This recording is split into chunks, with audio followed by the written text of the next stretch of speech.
Okay, let's just dive right into this explainer and unpack exactly why a semantic layer alone is nowhere near enough to keep your AI agents from causing, well, catastrophic data leaks. Listen, if you're building data agents right now, there's a fundamental architectural gap that most teams are completely ignoring until it's way too late. So today, we're going to fix that. We're going to look at exactly how the metadata lakehouse acts as your ultimate safety net. Think of this agenda as our step-by-step incident report.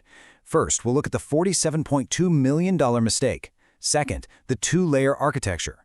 Third, diagnosing agent failures. Fourth, catalogs and OpenLineage. And finally, avoiding architectural pitfalls.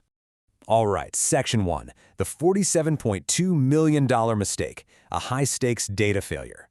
Let's start right at the crime scene. We're at a company called Helix Revenue Cloud. Picture this. It's Sunday night, right before a massive Q1 board meeting.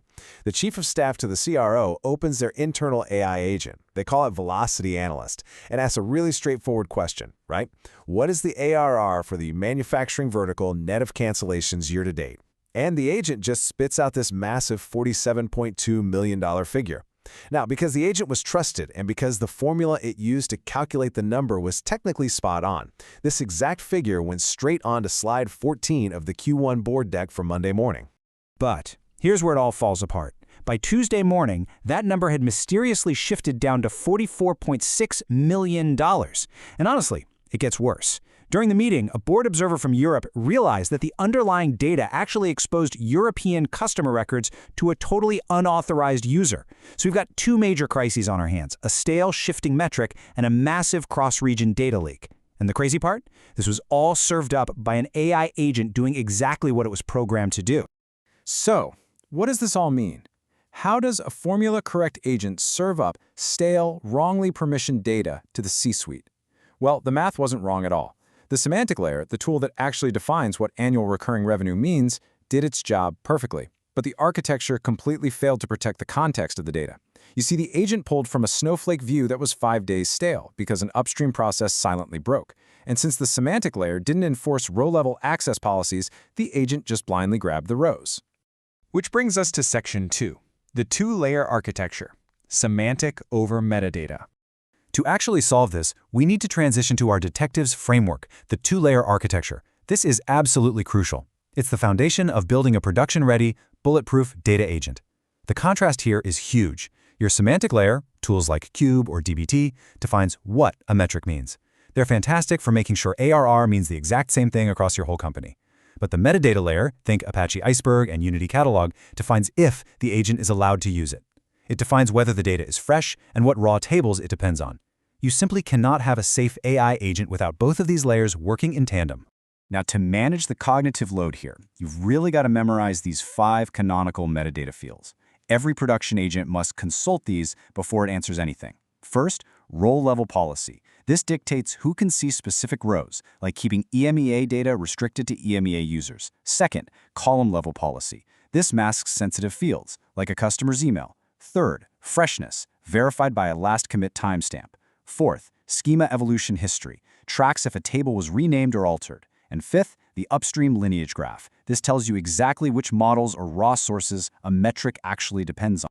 Let's walk through the exact path an agent has to traverse before it ever returns a prompt to a user. Step 1, hit the semantic layer to define the metric. Right, that makes sense. But then, step 2, it must hit the metadata catalog for permission.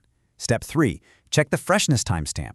4, check the schema evolution history for any weird, unexpected changes. And finally, step 5, check those column tags to make sure no personally identifiable information, no PII, is slipping through. Honestly, if your agent skips steps 2 through 5, you're just flying blind.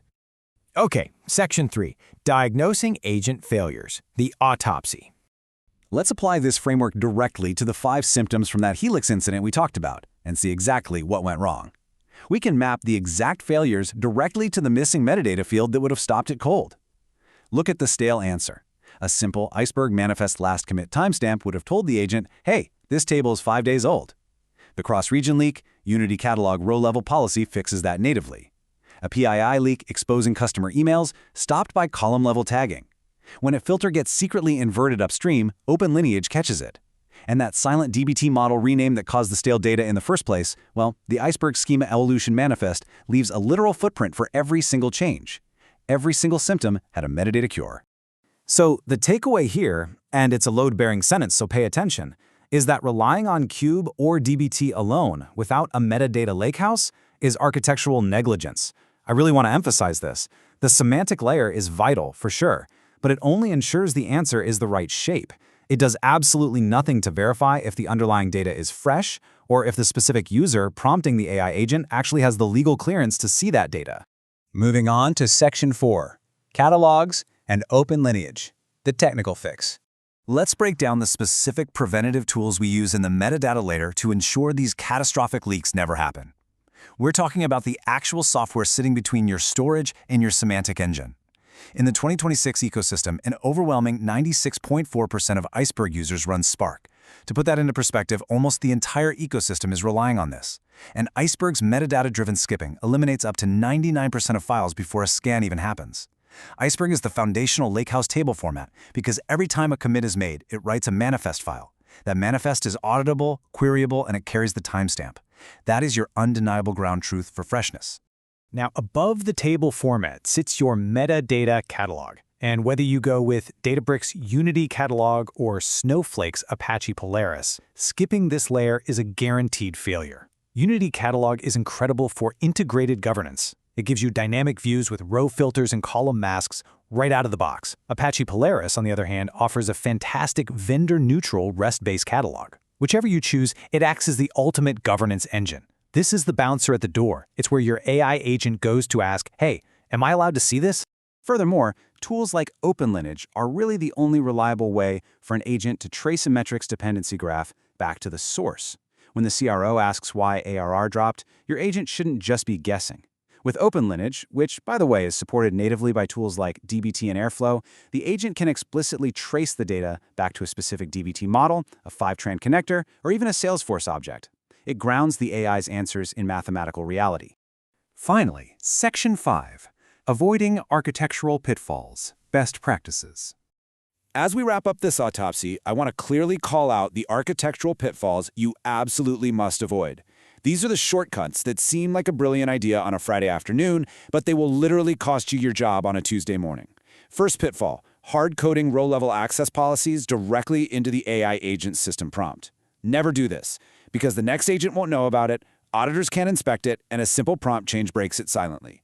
I see developers do this all the time. They just type never return EMEA rows unless the user is in EMEA right into the system prompt. It's a massive anti-pattern. You're putting the security policy in the consumer rather than at the source of record.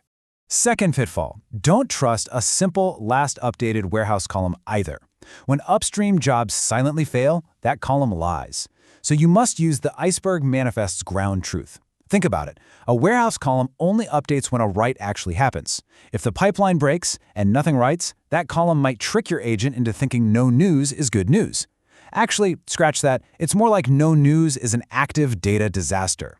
The Iceberg manifest timestamp is absolute. It tells you exactly when the state of the table was last officially confirmed.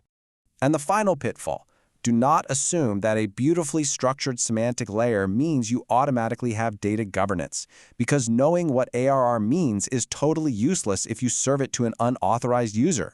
This is probably the biggest illusion in modern data stacks right now. A semantic layer organizes your metrics. A metadata layer secures and validates them. You absolutely need both. So think about your own data stack for a second. Are you enforcing policy natively at the metadata layer? Or are you just one bad prompt away from your own $47.2 million mistake? AI agents are incredible tools, for sure, but they are incredibly naive. They will fetch exactly what they are asked to fetch. It is entirely on you to build that metadata lakehouse architecture beneath them so that the only data they can access is fresh, accurate, and completely authorized. Take a hard look at your systems today and ask yourself, what sensitive data might your agents be quietly leaking right now? Thanks so much for exploring this with me.